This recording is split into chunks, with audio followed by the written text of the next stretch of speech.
22nd Sunday of Ordinary Time Year B.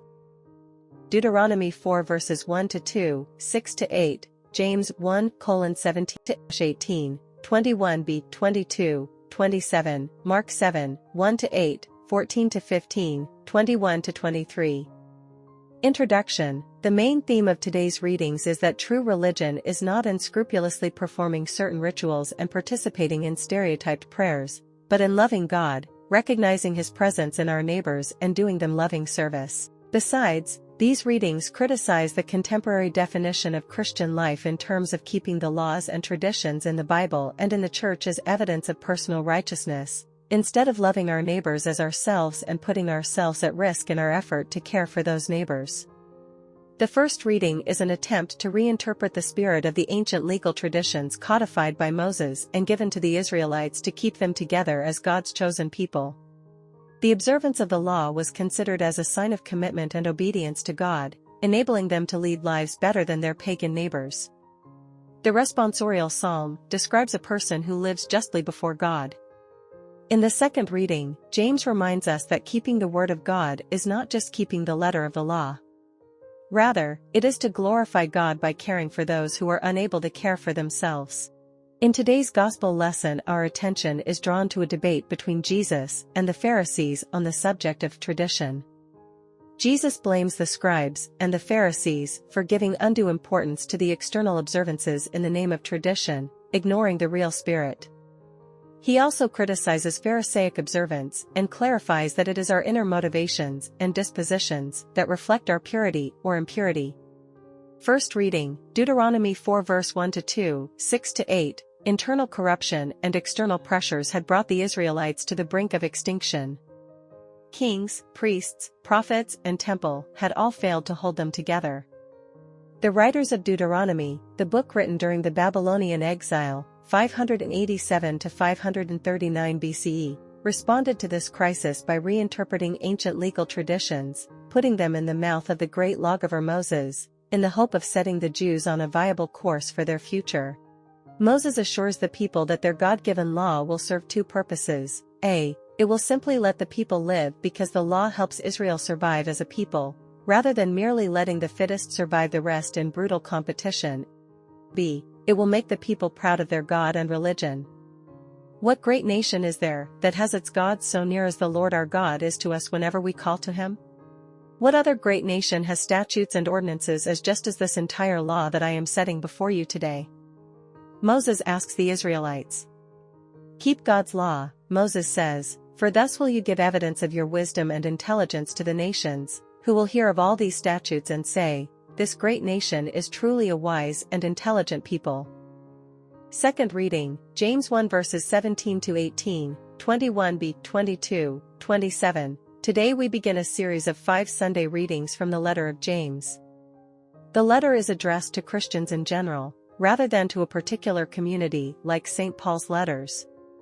After dealing with the value of trials and temptations and refuting the argument that temptations come from God, James 1 verses 2-18, James criticizes a worthless religion, which is concerned for one's self at the expense of one's neighbor, a fellow member of the Christian community. James teaches that religion has little to do with the observance of laws. On the other hand, it should liberate us from the corrupting influences of our environment and give us sensitivity to the needs of the weakest and most marginalized among us. Thus today's selection from James's letter captures the spirit of traditional Jewish piety, in which love of God is to be translated into deeds of loving kindness toward the vulnerable members of the community. James also exhorts us to be Christians in practice, putting into practice the spiritual and corporal works of mercy. Gospel reading. Exegesis. Just as the Jesus movement, which reformed Judaism by evolving into Christianity, the Pharisees were members of an early reform movement within Judaism. They considered the written law or Torah or the law of Moses, the first 5 books of the Bible, and the oral law, clarifications and additions given by scribes from the 5th century BC to the Mosaic law, as equally holy and binding. These oral laws were known in Jesus' time as the traditions of the elders. These were a series of oral traditions intended to act as a fence around the law, so that the Mosaic law itself would never be violated. The original noble intention of the scribes who formulated them and the Pharisees who practiced them was to make their religion permeate into their lives and purify their daily lives, making them holy as their God is holy. In spite of these noble intentions, their religion, at the time of Jesus, got degenerated into an activity of performing external rituals. Small wonder, they were scandalized by the revolutionary teaching of Jesus, the unique claims made by him and his violations of the traditions of the elders. Hence the supreme governing body of Judaism, the Sanhedrin, sent a team of scribes or experts in the Jewish law from Jerusalem as observers to assess Jesus' claims, miracles, violations of traditions and controversial teachings. A few of the local Pharisees accompanied the experts and started questioning Jesus when they noticed that Jesus' disciples purposely omitted the ritual cleansing of hands before a party meal. Ritual versus hygienic washing. Ritual washing was required of the priest, but there was nothing in the Mosaic law that required the same behavior from lay people. Pious Jews began to adopt that habit on the principle of Exodus 19 verse 6, "You are a priestly kingdom and a holy nation," and gradually it became the tradition of the elders.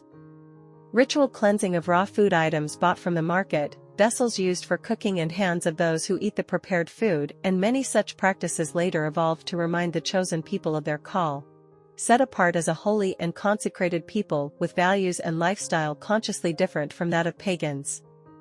But in Jesus' days, the Jews ignored the spirit of these traditions and practiced them as an essential judicial and ritual requisite. The question, "Why do your disciples not wash their hands before eating?" also reflects tensions in the early Christian community of Mark, where some of the new Christians were Jews and some were Gentiles. The Gentiles did not follow the Jewish customs, and consequently, the Jewish Christians were upset. Jesus' reaction. In response to the Sanhedrin's public criticism, Jesus stands in the prophetic tradition by citing Isaiah 29 verse 13, where the prophet castigates the tendency to teach mere human precepts as dogmas. "This people pay me lip service, but their heart is far from me.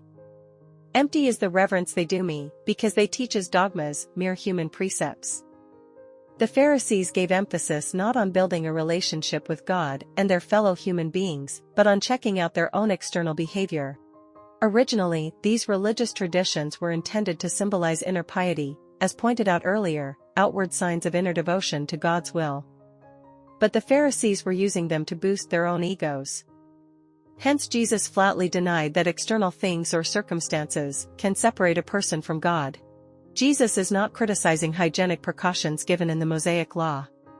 What he is criticizing is the disproportionate importance given to these things to the neglect of what is far more important, the love of God and the care for one's fellow human beings. By insisting that uncleanness comes from violations of the moral law rather than of minute ritual prescriptions, Jesus denied a basic principle of Jewish religion and set aside a considerable amount of Mosaic law.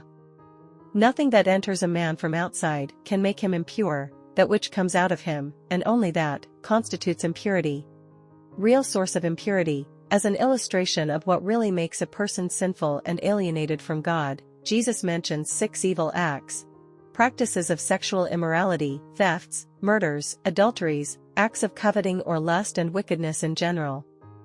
Then he adds a checklist of 6 vices or sins of the heart: deceit, lying, wantonness, shamelessness, immodesty, jealousy or envy, slander, imputing evil in others, pride, arrogance, and folly, stupidity of one lacking moral judgment.